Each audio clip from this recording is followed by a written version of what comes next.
What's up, beautiful people? John Montagna here. Thank you for joining me on my podcast. This is Radio 418, back in business after almost an 18-month hiatus. I just needed a break to kind of rethink how I was going to do this thing, if I'm going to do this thing. I love having conversations with my fellow musicians, getting into the weeds about the life in music, our life, this life that we've chosen for ourselves. And I think it's more important than ever for us to all stay connected to each other and to strengthen the bonds of community amongst each other, especially now that, never mind the world, right? Which is what it is, which is doing what it's doing, and we can watch or be involved or what. But just our business, the music business, continuing to morph and shapeshift into something that many of us are having trouble recognizing. I think it's more important than ever before for us to maintain these alliances and these partnerships and these connections, just so that we can help each other out and be there for each other, just to kind of make sense of things, so that we're not going it alone all the time, right? So I believed in the mission of my podcast, and I still do, not just presenting as what my dear friend and today's guest, Jeff Ganz, likes to call all things Montagna, because it is Radio 418. 418 is my birthday. It's me, right? But for me, the podcast is equally about the conversations I'm having, right? But in any case, I believed in the mission, still do, but I needed to come up with a workflow that was efficient and that was conducive to productivity. That's the thing with being a content provider is, when you're making stuff, you got to make stuff, right? And, it would be days in front of the computer editing an interview for an episode, and that just was unsustainable. And I said, I got to take a step back and rethink this thing. And then time was going by, and I was busy, and things were happening, and I thought, do I even want to do this? Do I still want to? Do I enjoy this at all? And then I really started to miss it, and I thought I should really get back into this and, get into, having some conversations. But the thing that really lit the fire under my ass ultimately was an email I got from Podbean, my wonderful host, that they had automatically renewed my account for another year and billed me thusly. I thought, oh, that's a nice little chunk of change that they just took out of my bank account. I should probably get some content up there. You know what I mean? So here we are, and I think I got a system that's going to work for me. The goal right now is to try and get 2 episodes up a month on the 4th and the 18th of each month. Radio 418, 418, 4th, 18th. Yeah. Anyway, I think that's reasonable. I think I ought to be able to get that done. But in any case, I think we're just going to plow right into this conversation. It's pretty self-explanatory. Don't need to set it up that much. This is with a dear friend of mine and a tremendous, fully formed musician that happens to play the bass, Jeff Ganz. Jeff is currently, in addition to being a veteran New York bassist with a list of credits that's a mile long, he's currently touring with the Hitmen, which he will tell you about in our conversation. But I wanted Jeff on the podcast to give us the Florida reports, because Jeff has just relocated down to the Sunshine States, and I wanted to check in with him and see how that move was working out for him and his family and his bases. So enough of my yak, and let's get right into my conversation with Jeff Ganz. Radio 418.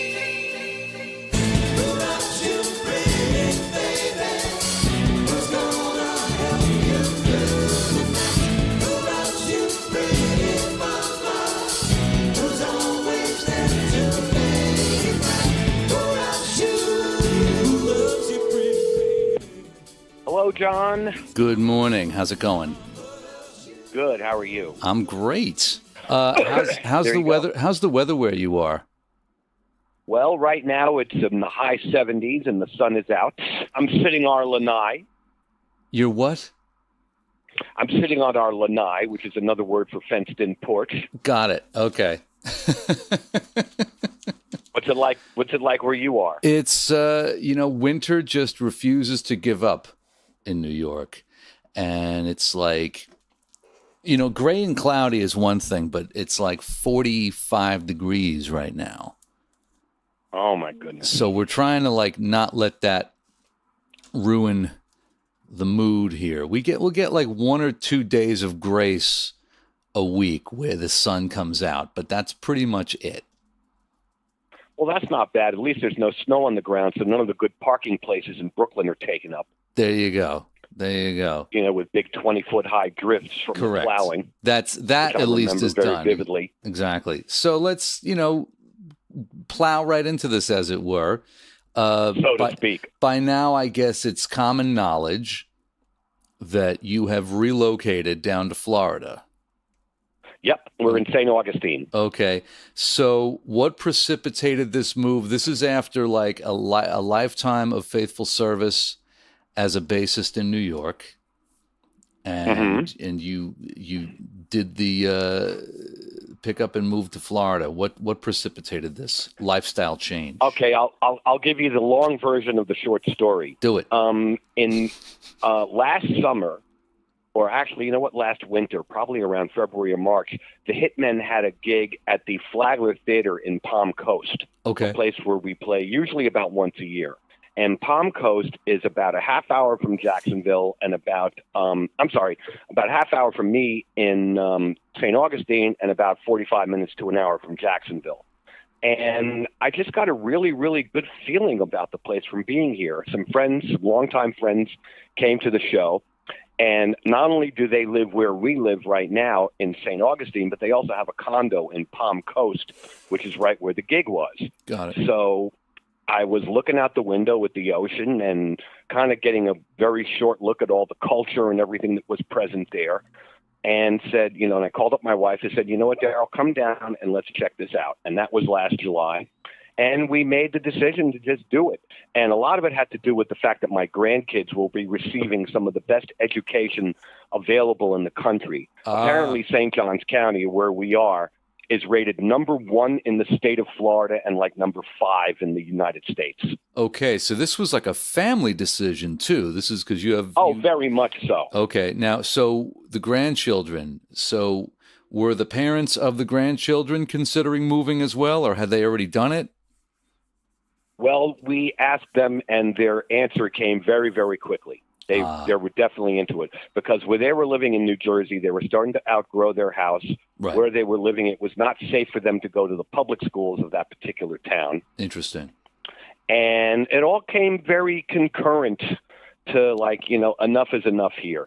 And, I spoke to Lee Shapiro from the Hitmen, where living wherever we all live, our guitar player lives in Iowa. Mm-hmm. The other guys, 2 guys, as you know, live in Jersey. 1 guy lives in the Bronx. So living anywhere in the country is feasible as far as where our gigs are and the travel and the logistics. And we'll get to the Hitmen, we'll get to the Hitmen in a second for the uninitiated. But we'll continue on your story for the moments. So it was really just time, but it was in the air already. The idea of possibly relocating was sort of in the air already. It wasn't like a totally spontaneous thing. Well, it was in the air, but it was one of those things that if in the air means you talk about it a lot and don't do it, that's in the air. It's like, like when when we got the snowblower out, it's like, we got to get out of here. That's in the air. Got it. But the actual making of the phone call and the consultation with the wife and the going down to see it with the friends, taking us around to various builders and stuff, that's kind of when it became real. That's what, yeah, that's... And then I realized, without getting all kind of romanticizing the thing, New York that I grew up in, it's not my New York anymore. Yeah. But a lot of it had to do with not just, you can't blame the music scene. You can't blame these kids don't know what they're doing. Listen, people their age or anybody's age is entitled to have whatever they want. Right. You know what I mean? Right. And what they do or don't know becomes elective. Right. Right. But a lot of it got driven home for me where in Times Square a couple of years ago, a lunatic decided to drive his car uptown on the sidewalk in Times Square, killing a bunch of people. Right. And they put up huge cement blockades. And what I remember about all of that is in the 90s, I was playing on a lot of jingles and I was playing a lot of upright bass on these jingles. And I would wheel my bass through the streets of Times Square where the studios were. Right. And it was hard enough because of the increasing tourism, which had started in the 90s, where when, a lot of the Disney productions came into town, so did a lot of Midtown hotels, so did a lot of chain restaurants, so did a lot of, non-gentrifying within New York City, making it more like the rest of the country with a bunch of New York, unquote, attractions to it. I missed that transition as it was happening because I was at Berkeley from 90 to 94. Right. I left and came back, and it was like, what the hell happened? You know what I'm saying? Exactly. It wasn't a gradual thing for me. No, understood. And then, recently, every time I'm in town doing something, I can't even walk down the street at all, much less. I mean, there's just everybody is there. You can't get by anybody. So if I was wheeling the bass through the street, it would be even a bigger, dog and pony show. You know what I mean? Exactly. Listen, Justin DeChocho, my teacher and mentor for music and art, who we spoke to on the Steve Gadd podcast a few months ago. Oh, absolutely. A genius and a nice man. I saw an interview with him where he was talking about how people are always going, man, New York, the scene, it ain't what it used to be.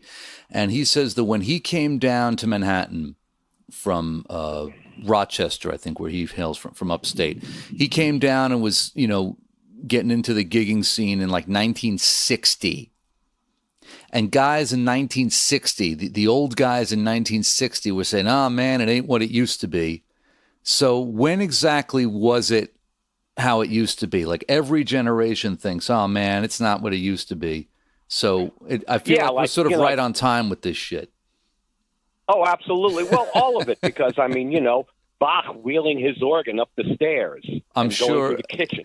You know what I mean? Exactly. I'm sure that that every scene eventually has like a shelf life. So it's not any sort of sob story. Oh, absolutely. Plus, the being aged out thing is more rampant in Manhattan than it is elsewhere. Right. It's not as obvious here because a lot of people, where I am right now is an immense area for very diversified growth. All kinds of people are moving here. All kinds of people I've run into. My old friend Alex Richmond, keyboard player, has been living here for 3 years. Sue Hajopoulos, the esteemed percussionist, lives here. A lot of folks, and I don't want to divulge who else I know is coming down because I'm not sure if they've made it public yet. I sort of surreptitiously made it public. It sort of happened, I know. So what is the objective behind keeping this sort of move under wraps for a while? Is it because you don't want people to know that you're not in town anymore? Was there a specific reason why you didn't want to get it out until it was like a definite thing? Well, there's a couple of reasons. Yeah. There's a couple of reasons, and I won't name names here, but I will describe situations. Okay. A friend of mine who had a very, very high profile gig on television required medical attention. And when I called to tell him, see how he's feeling, because it did get out, I found out about it from somebody. Don't tell anybody. Don't tell anybody. He was very adamant about all of that. Right. But aside from all of that, I wasn't discussing it out there and putting it up for people's approval. I just wanted to get it done and let people know it happened. Okay. So it wasn't any because I mean, real... you know, I don't live my life. I don't live my life by committee. Got it. You know, and it seems that in the various forms of social media, a lot of people, you know, put that out there. I mean, one of my favorite jokes is John Coltrane looking for suggestions. Right. You know, and everything that goes along with it. Right, exactly. But again, you know, it just seems that so many people are reliant and on whatever social media is. And yes, of course, it is a revenue stream for many people. But I'm not, as far as family things are concerned and career things are concerned, that's one thing. And I don't need to be putting pictures of my dinner and everything else up there and asking people what I should be doing. Got it. So it wasn't any sort of effort to cover anything up. It wasn't important enough to be shouting it from the rooftops while it's happening. Well, it wasn't important for other people that I have very casual relationships to weigh in on it. Got it. And I also, you know, there's also the old joke from, I remember this quote very much from, do you remember The Mothers-in-Law, that TV show? No. Kay Ballard, Roger C. Carmel. One of the significant things about it is, and I actually posted a clip of it a while ago on Facebook, that the band The Seeds that recorded Pushing Too Hard was on that show. Okay. But there was a saying in another episode that kept saying, "You'll jinx it if you blab. You'll jinx it if you blab." You know, sung to the tune of Santa Maria.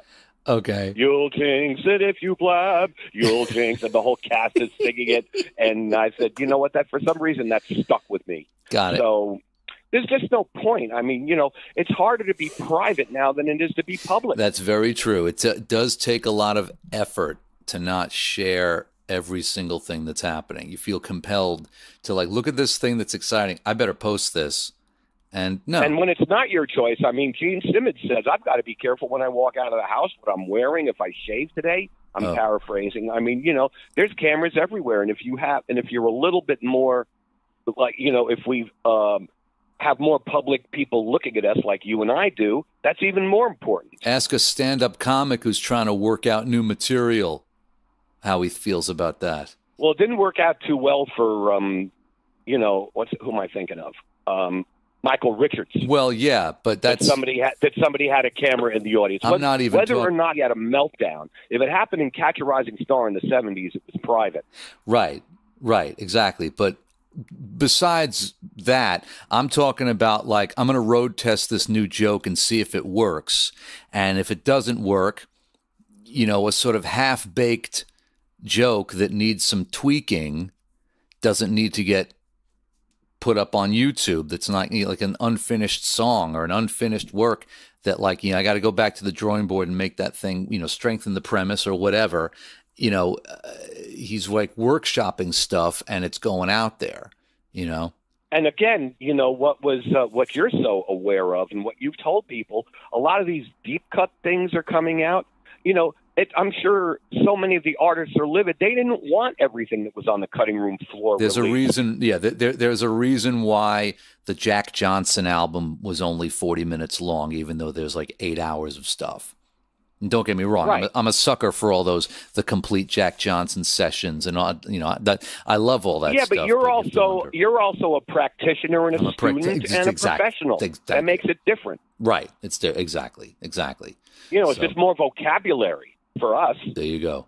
All right. So the big question, how do you like it?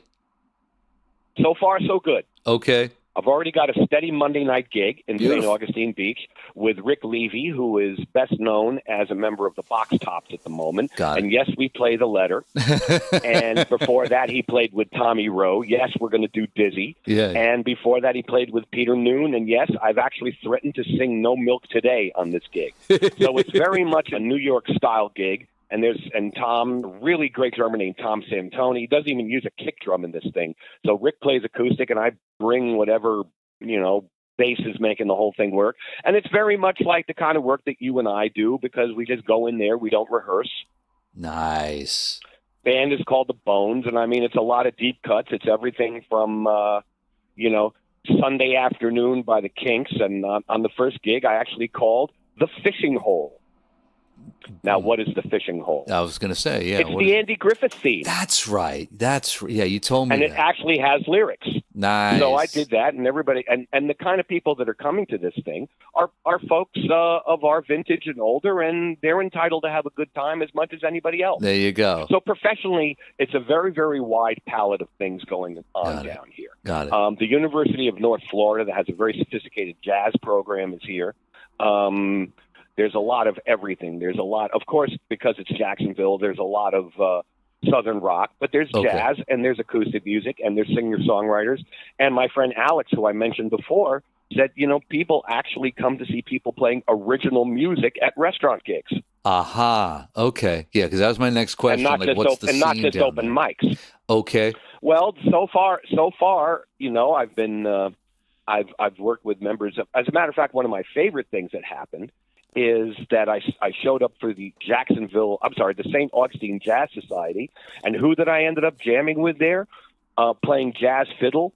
Russell George, who's one of the world's greatest acoustic and electric studio bass players from the 60s, 70s. Wow. In New York. He played on Afternoon Delight. I mean, the guy has played on tons and tons and tons of records, and also spent time with people like Chet Baker. I mean, a fully formed musician, and he's retired to St. Augustine, and he plays jazz fiddle as good as anybody you'll ever hear, and he's 87 years old. Wow. Okay, so this brings me to your current situation, because you talk about you drop in these names of people that I don't know who they are. You say that name, and I go, oh, who's that? And then you rattle off a list of things that they've done that are like. Well, you're a youngin'. You're allowed. Right, but I'm saying these people aren't necessarily household names, but they're responsible for doing a lot of really heavy stuff, and how which was kind of the premises of. It was also the premise of our podcast. Breaking it down with Jeff and John that we did, and it has a lot, just exposing the underexposed. Thank you very much. Exactly. And clarifying. Right, and I think that's something that you and I share an interest in. You more so than me, because I think you have interacted with these people a lot more. You'll drop a name, and I go, "Who's that?" Well, you ever hear the guitar intro on such and such? He played it. Yeah, but I would respectfully disagree with you about what your involvement in it is. I mean, I'm a fan of yours, and everything that you are doing. You're a homework guy. You're an interactive guy. You know how to behave around these people. Thank you. And for the record, as Leonard Nimoy used to say, your clinic on something that you did is one of the very, very best things that's ever happened to musicianship and bass playing. Oh, wow. Thank you very much. I appreciate that. I really do. And I share it with everybody, and I tell everybody about it. It's an intelligent guy. So again, maybe you don't know a name, but you certainly know the event, and you certainly know the musical reference. Okay. I'm the useless trivia guy that way. Well, no, it's not useless at all, because again, you've also had more firsthand experience interacting with these people and connecting the dots. And saying like, and he used to play in this band, and the drummer in that band was the guy from such and such, Well, and it's also confined to that age group. I don't necessarily know everything that's going on in Oasis. Right. Okay. Well. So, you know everything that's going on with the people that you grew up listening to. I suppose that's true. And your thing goes far and wide, too, because remember, Paul McCartney, you weren't even born when the Beatles came out, That's true. That's true. All right. So again, you chose this music to cultivate, and then all of your other thing went through it. I mean, your musicianship is deep. Well, I will graciously accept that compliment. Thank you. But it does speak to the situation you're in now, which is the Hitmen. So give us a quick elevator rap sales pitch about the Hitmen for the uninitiated. The Hitmen are a bunch of people that toured and recorded with major acts, although we wouldn't know who they are. Our guitar player, Jimmy Ryan, played the solo on You're So Vain with Carly Simon. He was with her for 21 years. Got it. Also, there's an underlying presence of a lot of the guys in the band were involved in advertising, like our singer, Russ Velasquez. I love this place. Wow. That's him. I didn't even know that. That was him? Yep, that was him. That's crazy. And our band leader, Lee Shapiro, was in the Four Seasons. Yeah. He arranged and recorded "Oh What a Night." Okay. And "Who Loves You" was his first hit. Got it. Steve Murphy, who's our friend, has done everything and played a fully formed musician that plays the drums and sings. He's a first call studio singer for a lot of things. Right. And he's got a bunch of stuff from Dr. Pepper to television stuff to this to that running, drumming wise, everybody from members of Journey to, the Happy Together tour, which you guys did for many years. Right. And me, I bring my diversity of being probably one of the only people that's played with Johnny Winter, Jerry Mulligan, and the Village People to fray here. Got it. And so we play a lot of that music, but we're also targeting what Lee describes as sort of the AM radio audience. Right. As opposed to even though I played with Johnny Winter for 6 years, we don't do his cover of Traffic's "No Time to Live" because nobody knows what it is Exactly. other than musicians. Sure. Well, this brings up an interesting point because I know that besides Lee, the original drummer in the Hitmen was Jerry Polci. Correct. He's the singer on "Oh What a Night," and the original guitar player was Don Ciccone. Okay. And he was also in the Four Seasons with Lee and with Jerry. And he was also in the Critters with Jimmy Ryan, our guitar player. Got it. If you remember Mr. Dyingly Sad, Sure. big hit in '67. Sure. So what Lee said with the success of Jersey Boys years ago, Lee said, you know what, let's get the real guys together and see if this thing has legs. Right. So they started it with the three guys we mentioned, with Jerry, Don, and Lee. And Larry Gates was the original bass player. Now, was And then members Larry kept was not changing. Larry was not in the Four Seasons, was he? No, he was not. But him and Lee were very, very close friends from age 5. Okay. So he was the logical choice. Larry also has like a ton of credits underneath him as well. A ton of credits, also a ton of production credits. I mean, everybody from Dave Valentine to, Orthodox Jewish Records. And I've worked with him in the studio quite a bit. Wow. Okay. As a bass player in his studio. A little bit more inside. Interesting. Okay. Yeah, and concurrent with what you and I are all about. Sure. More inside. If you ask, you'll find out. Right. Kind of thing. Okay. And then you'll put a name to the face. And unfortunately, Larry passed away a few years ago, and I replaced him in the Hitmen. Right. Okay. Well, this brings up an interesting point because, checking out some of the stuff that Lee did and Jerry, the heavy Four Seasons vibe that kind of hangs over the Hitmen. I didn't realize that there was like a whole other like second phase of Four Seasons Mach 2, like the 70s era. Right. And it's also getting away. I mean, there were other tunes and the band were writers at the time. Mm-hmm. I mean, there was a single called Down the Hall. I mean, there were all kinds of things going on at that time. And there's plenty of evidence of Lee's involvement with it if you look up Midnight Specials and Dick Clark rocking New Year's Eve. Sure. Sure. At Sonny and Cher show. I mean, all kinds of stuff like that. Right. And what happened was, with the changing lineup, Russ Velasquez was brought in to, be like the utility guy, and then he morphed into being the lead singer, on a bunch of stuff. We all share lead singing duties except for Lee. Okay. And we're trying to modernize it, make it more diversified. I mean, because a bunch of us worked with Toto, we're playing Africa. Because a bunch of us worked with, this one, we're playing that one. Sure. We're playing Foreigner tunes because Dennis Elliott from Foreigner sat in and played with us. Right. So not only did, guys play with Ian McDonald from Foreigner, but Foreigner played with us. Okay. As so you heard Lee saying. Yeah. So maintaining this sort of no degrees of separation thing. And having seen the show, it's not a tribute band. It's like a show. It's like a presentation. And I saw. Thank you. I'm also pretty sure because I saw it at the Cutting Room in here in the city. I'm assuming that was a fairly scaled down version of the production, right? There's like a multimedia component, or am I getting that wrong? No. You're absolutely right. There is a multimedia component. It's also we played the Cutting Room because it was a really good idea to play in New York, and it was concurrent with us receiving the Musicians Hall of Fame induction. We just got inducted into there with their first ever Road Warriors Award. So they had the induction ceremony at the Cutting Room on Friday, and then we had the gig on Saturday. And it was kind of great because a lot of industry came out, and, you know, a lot of people in advertising that everybody has worked in. As a matter of fact, what I found out from Russell years after I joined the Hitmen is that we're on a jingle together we didn't even know about. Wow. Because once the tracks are cut, he was, they bring the singers later. So if you happen to see them high by, Russ and I, do you remember, are you a Super Bowl fan, John? I'll go to a Super Bowl party and enjoy the food. All right. Well, those that are, yeah. There was a Mountain Dew commercial that ran only during the Super Bowl a few years ago that was a takeoff on Bohemian Rhapsody. Okay. I don't know if you ever saw it. Russ and I are on that together. Oh, wow. Okay.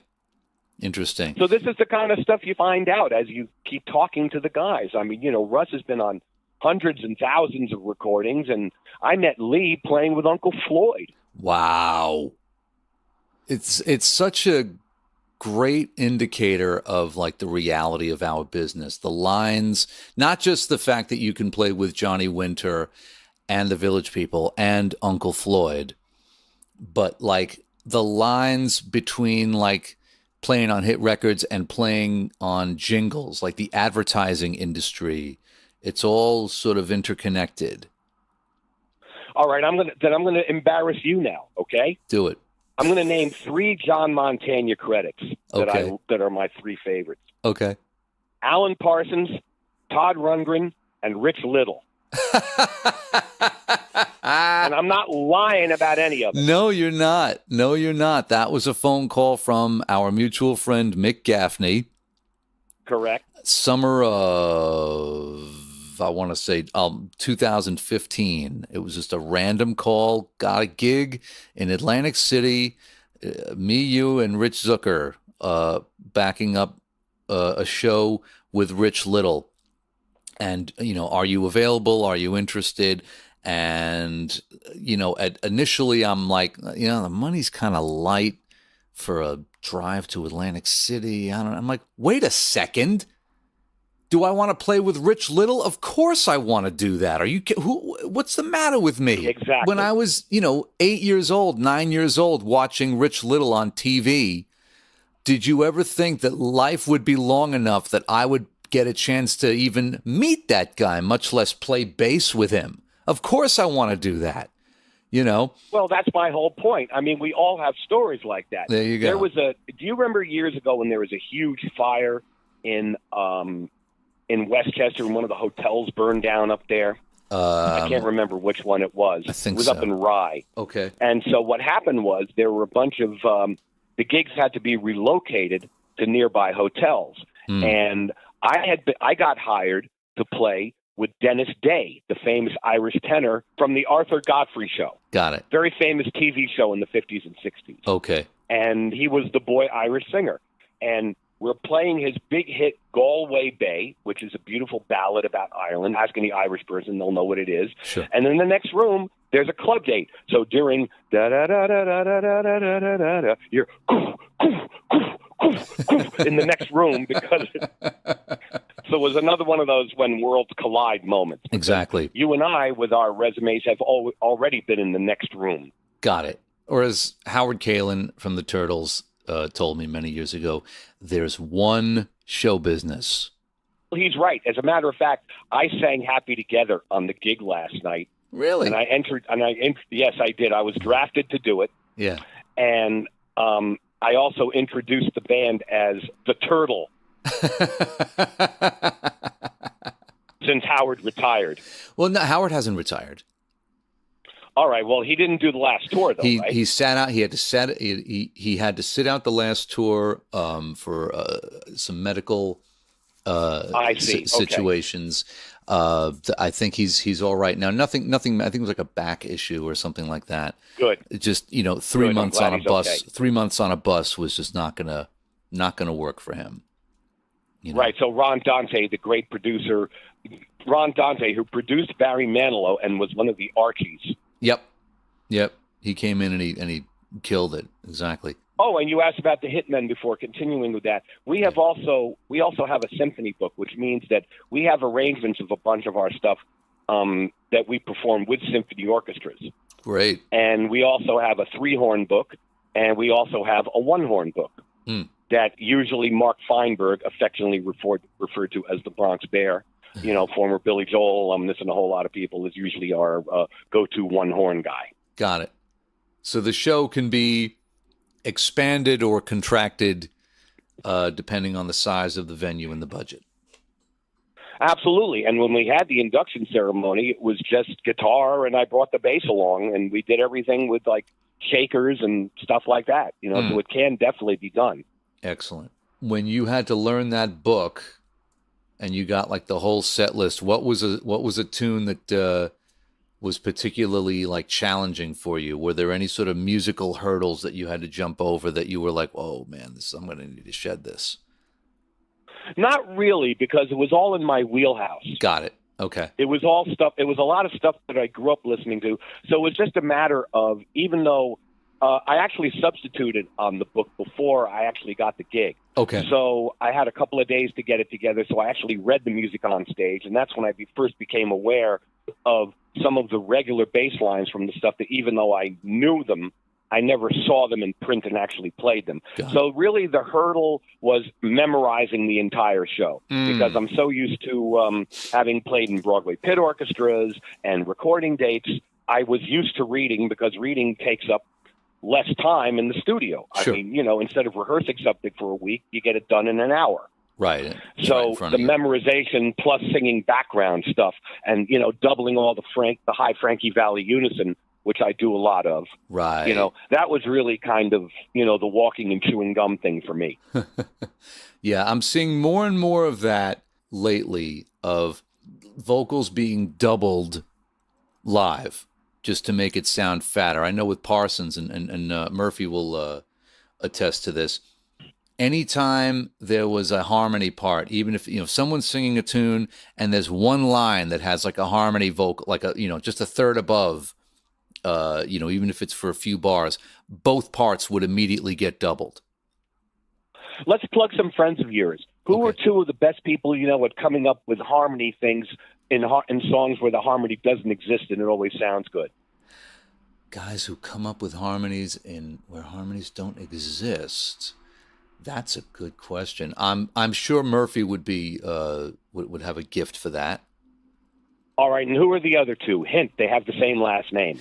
Oh, are we talking about the brothers? Yes, we are. The Anthony youngsters? and Stephen Babino are world-class vocalists. Yep. They have. I saw them work with you with the Ringo Starr tribute at the Cutting Room, which was excellent. Yeah. And they have their own band called Rebel Kicks, which is worth a listen.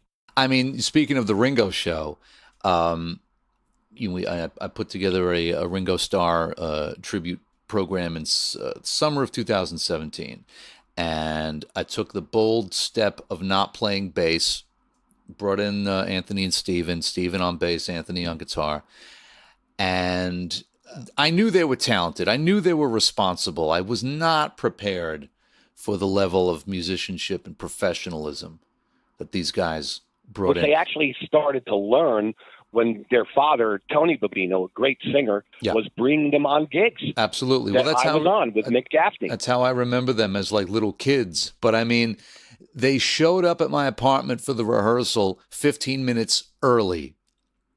They knew everything cold, all the material, all the parts, doling out the harmonies. It was just like, you take the high one, I take the middle, boom, boom, boom, done. I was not prepared for how easy it was going to be to work with those guys. And just... Right. You were not prepared for how prepared they were. Exactly. So, how much traveling are you doing with the Hitmen? Are you at the airport like every weekend? What's the pace like? I can be at the airport every weekend. We have a couple of weeks off now. We were just in Shipshewana, Indiana. Okay. And we're going to be up in the Northeast actually in June. We're going to be at the Paramounts in Huntington on June 13th. Ooh, okay. And then we got some Maine coming up. We got some California coming up. All right. We got a bunch of Florida, which we do. People like us there. a lot for some reason, so we, in the winter, we are there quite a bit, sometimes weeks at a time. Okay. Ohio, Michigan, Texas. I mean, we really are everywhere. Got it. And it's consistently busy throughout the year. It's not bad, considering the financial climate of the country these days. It's pretty good. Exactly. The website being www.thehitmenlive.com, by the way, before you ask. Got it. Thank you. And it allows you the freedom to maintain a presence at home. Yes, very much so. Beautiful. Very much so, because, Rick Levy, who's the boss of this band, is goes out with the box tops. Sure. So, as a matter of fact, they're going to be at Texas Speedway commemorating the 50th anniversary of the Texas International Pop Festival that was right before Woodstock. Ooh, okay. Interesting. There's going to be a lot of 50th anniversary things this year, I think. Although no. So I'm going to be doing the Montagna thing because Rick said, well, just do it as a duo. I said, okay. Right. I appreciate the use of the phrase "the Montagna thing." Oh, very much so. To describe a duo with a bass player. Yep. Yeah, especially since it's actually over instrumentalized because you do them as singles. Another thing down here, I'm going to cultivate as well. I know you did it. The solo bass thing. I saw the picture. Yeah, I saw the picture of the sign outside the coffee shop. There you go. Well, unfortunately, I didn't see the gig, but I've seen enough on YouTube to know that every time you pick up the bass and open your mouth, I want to listen to it. Oh, thank you. Yeah, I'm not sure how I feel about that anymore, to be honest with you, because it's a lot of work, basically. And now that I have the Montagna band, I have Tristan and Otto and Zucker behind me. It's like, why? Which is also great. Oh God, why would I want to have to carry all that information myself when I can just lay it down with Zucker? I mean, what's better than climbing into a pocket with Rich Zucker on drums and then letting Tristan Clark take a guitar solo? I mean, who wouldn't want to do that? Yeah, but you know what? I like steak and I like calamari if it's good. That's true. I suppose that's true. It's just another thing you do. Just another flavor. That's thing you do. No, I mean, it all boils down to the same thing, the all things Montagna thing. Mm-hmm.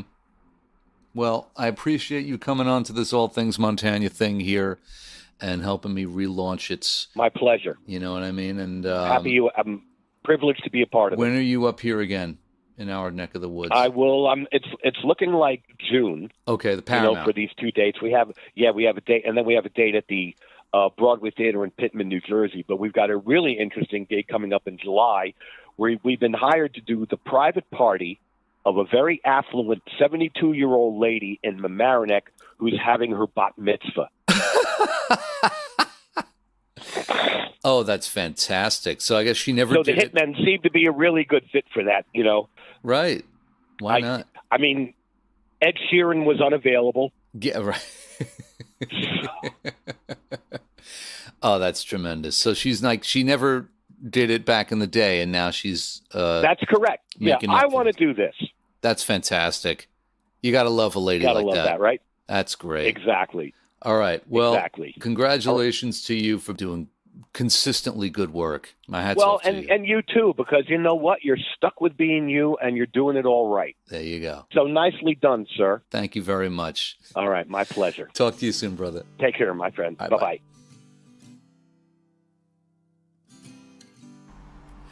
So you can go to jeffgans.com to check out more about Jeff and what he's done and who he's worked with and all that other mother jazz.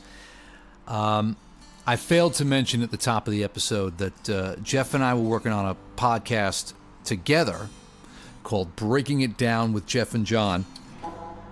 And we were producing that for culturesonar.com. And you can check out all of our episodes at culturesonar.com. The most recent episode was a tribute to Steve Gadd, the legendary drummer. We analyzed and dissected his musical legacy and his background and some of his best performances, including some conversations with some tremendous drummers that we know and love. So go to culturesonar.com and check that out.